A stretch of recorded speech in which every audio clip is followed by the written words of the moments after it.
రాష్ట్రపతి ద్రౌపది ముర్ము పార్లమెంటు ఉభయ సభలను ఉద్దేశించి చేసిన ప్రసంగానికి ధన్యవాదాలు తెలిపే తీర్మానంపై రాజ్యసభలో మంగళవారం ఎంపీ వద్దిరాజు మాతృభాష తెలుగులో చక్కగా మాట్లాడారు.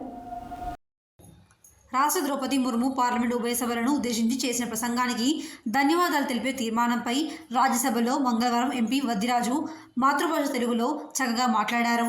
18 లోక్సభ కొత్తగా కొలువుదీరిన సందర్భంగా పార్లమెంటు ఉభయ సభలను ఉద్దేశించి ప్రారంభోత్సవ ఉపన్యాసం చేసిన రాష్ట్రపతి ద్రౌపది ముర్ముకు భారత రాష్ట్ర సమితి పక్షాన హృదయపూర్వక ధన్యవాదాలు తెలియజేశారు.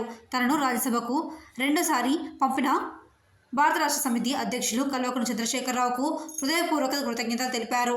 భారత్ను అభివృద్ధి చెందిన దేశంగా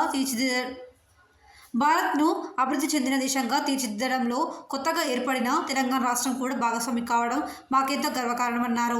దేశానికి స్వాతంత్ర్యం సిద్ధించి 75 ఏళ్లు, రాజ్యాంగాన్ని ఆమోదించి 75 వసంతాలకు చేరువ అవుతున్న సందర్భంగా దేశం సుసంపన్నంగా ఎదగడానికి తెలంగాణ ఎంతగానో దోహదపడిందని చెప్పడానికి సంతోషిస్తున్నామన్నారు. సొంత రాష్ట్రం కూడా పోరాడి సాధించుకున్న తెలంగాణకు ఉద్యమ నేత కేసీఆర్ తొలి ముఖ్యమంత్రిగా పగ్గాలు చేపట్టి అన్ని రంగాలలో గొప్పగా అభివృద్ధిపరిచి దేశానికి ఆదర్శంగా నిలిచారని తెలిపారు.